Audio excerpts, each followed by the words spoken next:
Well, good morning, good afternoon, or good evening to you, whenever you may be viewing this video, or depending on what time of day it is, wherever you are in the world. As I record this, it is Sunday, June the 14th, 2020. It's about 3 o'clock on Sunday afternoon. On this day, as I record this, I'm starting a new feature. I'm going to be doing some video blogging on YouTube and then sharing it privately with you good people who are my friends on Facebook. And over the last few weeks, I imagine we've all been doing some soul searching. One, because we have been stuck at home, even though some of us have been privileged to work a few hours a day. We've had a lot of extra time on our hands to do a little soul searching because of the coronavirus, and we've had to stay home. Like, where could we go except maybe the grocery store? And especially we've been doing some soul searching over the last, well, I guess it's almost 3 weeks now since George Floyd was tragically murdered in the streets of Minneapolis. We've all been doing some soul searching. How we feel about all this, how troubled we are by all of this. How could you not watch that video and not be disturbed by it, or listen to that video and not be disturbed by it, not be angered by it? What was done to that man was uncalled for. He had already been arrested. Whether he committed a crime or not, he had already been arrested. He was in cuffs. The time is now 3 p.m. He was, don't mind the clock. He was already in cuffs. There was no reason to do that. 75 degrees Fahrenheit. And we all saw it and heard it in real time. And how one could not be disturbed about it. How people can sit there and say, well, this was fake news. How could people even think like that? This was real, and how could one not be angered by it? So I'm sure we've all, I know I have, I've been thinking about racism, how I feel about the protests, and I just want to share my thoughts with you on this first blog. I'm going to be doing one of these blogs perhaps once a month, at least once a month, probably a few more in the beginning days, because I have some things I want to share, and I'll get to those as we go along. But the first one is my thoughts on racism. I just don't understand how anybody can hate somebody just because their skin color is different than what yours or mine might be.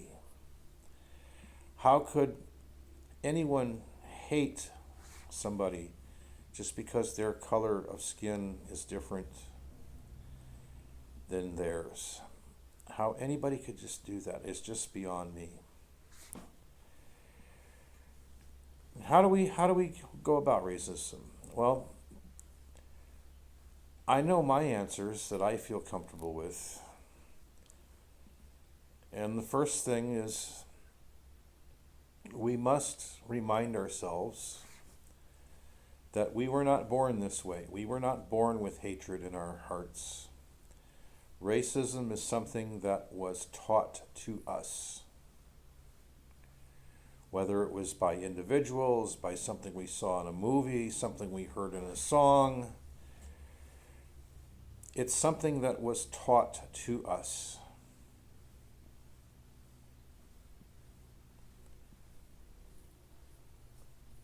And the only way that we're really going to rid racism of our society is each one of us has to dig down in our hearts. It starts in the heart. Racism has to end with the hatred that may be in your heart. That's where it has to start ending. Yes, we can pass legislation. Well, we've already passed legislation. We passed the Civil Rights Act back in 1964. We can certainly look into that, and we can re-examine the laws that were passed by the Congress in 1964 and signed by President Johnson in 1964. We can certainly look at those laws and ask ourselves, are they really being enforced? Do we need to amend them somehow? We certainly need to do something with police reform, and we're certainly talking about that, about police reform. And we certainly need to do all of these things. But we cannot legislate getting rid of racism. It has to come from within each one of our hearts. It has to come with the idea that we have to listen to what we're being told. And we are being told that there is unequal justice in our society. And we're seeing it in the videos that we've seen. So this has gone on long enough. And with all the frustration of an economy that's in shambles because of the coronavirus pandemic, people are out of work. People are frustrated with being cooped up at home for the last 3 months. And then you have this on top of it. People have just had enough of the things that are going on in this country.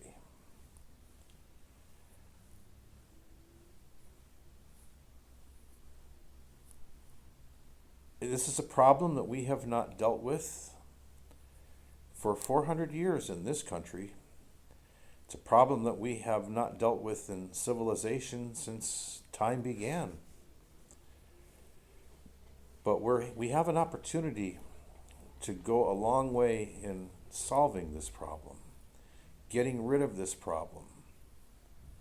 And that's just, first of all, examining what's in our hearts and deciding that hating somebody because of the color of their skin is wrong. Because we weren't born this way. So I was thinking about this, been thinking about this for the last few weeks. I know I wasn't born with this kind of hatred because when I was a young boy, growing up in California, in addition to my public schooling, Monday through Friday, well, I would get my reading, writing, and arithmetic, the formal education in the public schools. As many of you I know, I am legally blind, but I went to regular public school like any other kid. I had to turn my homework in like any other kid. I was not given special favors. I was expected to have my homework on time. I was expected to behave like any other kid, and if I didn't, I was reprimanded like any other kid. But so I had my formal education in the public school from K through 12 in California. But there were certain things that I could not participate in the regular public school. One of them was doing arts and crafts and ceramics and getting the benefits of getting the exercise and physical education and participating in those activities. That was a little hard for me going through the public school. So on Saturdays during the regular school year, and Monday through Friday during the summer months, I went to a program called the Foundation for Junior Blind in Los Angeles, California. The director was Norm Kaplan. If you want to Google it and find out more information, I think now it's called Junior Blind of America. But the founder and director of Foundation for Junior Blind when I went there from 1966 through, well, I stopped going regularly in like 1972 or 73 when I became a teenager. I could have gone until I was 21, but I got interested in girls and wanting to get involved in regular school activities in junior high and high school. So I pretty much stopped going by the time I was in junior high school, because I just got interested in other things. But I got a lot out of the program. I went on Saturdays during the regular school year, was able to do arts and crafts. That's where I first started to learn how to cook and how to clean house, daily living things. That's where I got that part of my education. During the Saturday program, during the school year, going to day camp Monday through Friday in the summer months, with the exception that there was always a point in the time in the summer where I would go to summer camp. When I was little, it was 2 weeks, and then as I got older, I got to go for 3 weeks, where I could go horseback riding, fishing, swim in an Olympic-sized swimming pool, horseback riding, outdoor cooking, arts and crafts. So I went to summer camp. And Norm Kaplan, whom I mentioned before, he was the director of the Foundation for Junior Blind. And he was around during the Saturday program during the regular school year, but in the summertime, he pretty much spent most of his time at the summer camp with us. And every day when we'd get our bulletins, when we'd get the schedule of what activities we were going to be doing that day, what activity the group I would be in, what we would get the schedule that would tell us where we were going that day. So that bulletin would come out in the morning at breakfast. So you'd look at the schedule and look at other news of importance. But there was always a little thing at the bottom called Norm Says.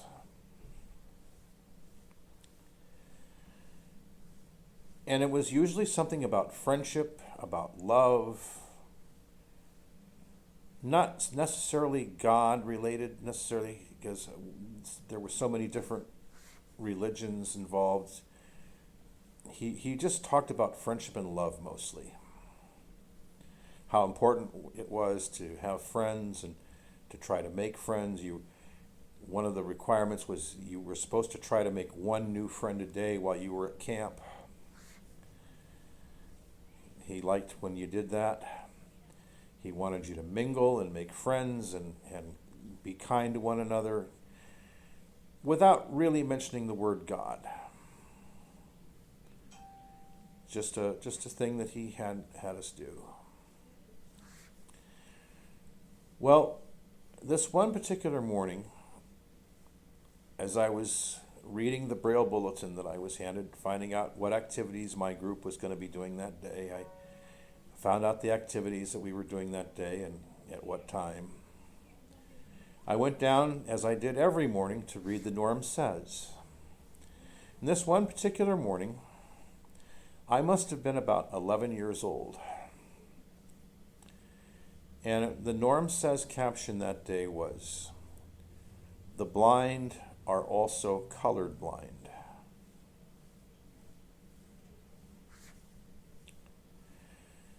That statement hit home to me because I was beginning to realize what racism was because of something that occurred only maybe about 3 or 4 months before I saw this statement, "The blind are also colored blind." As I said, I was going to the Foundation from the time I was 6 until I stopped going on a regular basis when I was about 13 or 14. And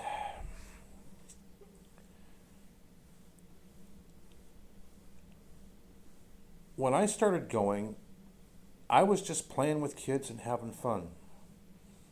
I didn't care what color skin they were. I didn't know what color skin they were.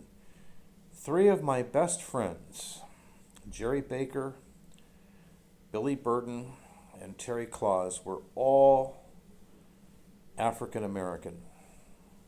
We were all the same age. We played ball together. We made music together.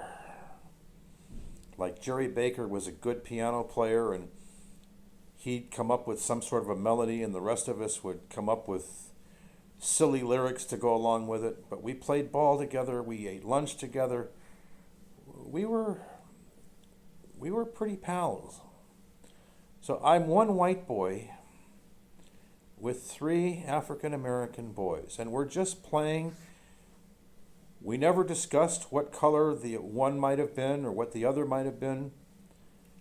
I didn't even know they were black. Honest to God, I didn't know that the three playmates that I chose to chum around with when I was a young boy, I didn't even know they were black. I did not know it until one day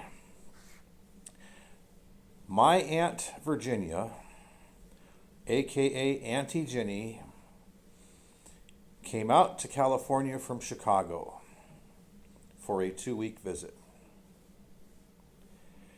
While she was out in California, there was a special event going on during one of the Saturdays that I would go to the foundation. There was a special event going on that my mother wanted to attend. It was some sort of a groundbreaking ceremony. I don't remember what it was all about, but my mother wanted to go down and participate in the groundbreaking of this building that was being built as a part of the new foundation that was being built at the time. There was a groundbreaking. My mother was donating money to it, so she wanted to be there. She wanted to be one of the ones that was moving the shovel into the ground while this was going on. So she brought my aunt along to see what I did at the foundation, because I went for my regular Saturday session that week. Well, my aunt sees me playing with three African American boys, whatever we might have been doing at the time, running, playing, or whatever. She sees me at a distance. So after we were through playing, it was lunchtime. The ceremony was over. I say hello to my mom, hello to my aunt, see you at home. We're going for pizza tonight, blah, blah, blah, goodbye. Have a good afternoon. So I go home and I finish my activities for the day. My driver brings me home at 5 o'clock like he did every Saturday. I go in the house, I freshen up, we go out for pizza. It was all in all a nice day. And I was in the bathtub. We'd come home from Shakey's Pizza. We all had a nice evening. I'm in the bathtub. I'm taking my nightly bath because it was Saturday night. Have your bath tonight. Get up, make your bed in the morning. We're going to church. The next day was Sunday. And I'm soaking in the tub, and I hear my Aunt Virginia, aka Auntie Ginny, say to my mother, "Did you know that the boys Michael was playing with today are black?" And I'm sitting in the bathtub, I'm thinking, huh? What is she talking about? Well, in my regular schooling, I was already learning about slavery. And I had good teachers that always gave me the impression that slavery was wrong, that it was uncalled for. So I knew that being nice to somebody, in spite of the color of their skin, was the right thing to do. I was already being taught that. But even when I was being taught that, I still didn't know I was playing with black children. I didn't know it. But I knew enough from my history education that I'd already had at the time that slavery was wrong. It was taught to me and by my school teachers it was wrong. It was wrong to enslave people against their will just because of the color of their skin. I had already received that impression. Still not knowing that when I went to the foundation, to my day camp during the summer, to my summer camp during the summer, to the Saturday program during the regular school, I didn't know I was playing with black kids until my aunt brought it up. And instinctively, I jumped out of the bathtub, soaking wet, and I ran into the other room, soaking wet, and I remember screaming at the top of my lungs, "What difference does that make to you?" And then I answered her question. I said, "No, I didn't know that the children that I'm playing with are black until just now. And what's more, I still don't care, and I'm still going to play with them, whether you like it or not." I don't know how that came out of my mouth at 11 years of age, but it did. Because it was in my heart that it made no difference to me that Terry Claus, Jerry Baker, and Billy Burden were black and I was white. It still made no difference to me. And I am still friends with two of them to this day. We don't communicate often, but we communicate often enough. Unfortunately, Billy Burden passed away from us about 10 years ago. And I did go to his funeral. So did Jerry, so did Terry. But I still communicate with my boyhood friends to this day. We don't communicate that often, but we do somehow seem to find time at least 3 or 4 times a year to get on the phone with each other. How's it going? What are you up to? Sometimes we exchange email, just to say hello. We still do that to this day. So I was thinking about this as we're going through this horrible period in our history of finding out that we're not as far along in solving racism as we should be. We're not as far along as we should be. Passing civil rights legislation in the 60s helped, but I guess we got complacent thinking that legislation would just take care of itself, but it doesn't. We have to every day examine what's in our hearts, and whatever hate we have in our hearts for whatever reason, we've got to let it go.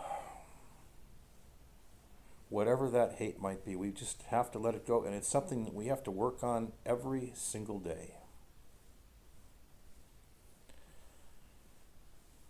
And then putting our love and our faith in God is part of that. And just knowing what's right. I wish I knew what it was, what African Americans go through. I know as a person who is legally blind, I know some of the stereotypes that I put up with that those of you who are fully sighted don't understand because you're not in my shoes. But I'm not in an African American's shoes. I don't know what they go through when they're harassed by police officers. I don't know everything that policemen say to them. I want to understand more than I do right now. I hope that we're able to find a way to solve it through our police reforms and whatever legislation we have to pass, whatever the Congress needs to do, whatever our local city councils need to do, whatever our state legislators need to do, whether it's re-examining the Civil Rights Bill from 1964, making sure that laws that are on the books are enforced and amended if needed, passing new reforms if needed. We certainly need to do those things, but we cannot legislate racism.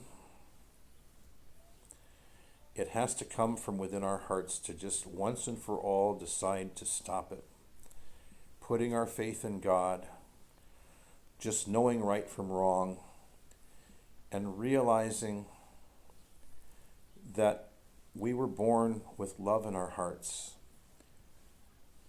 And whether we're getting it from our grandfathers, grandmothers, aunts, uncles, mothers, fathers, friends that we hang around with, TV shows that we listen to, we have to reject the idea of racism.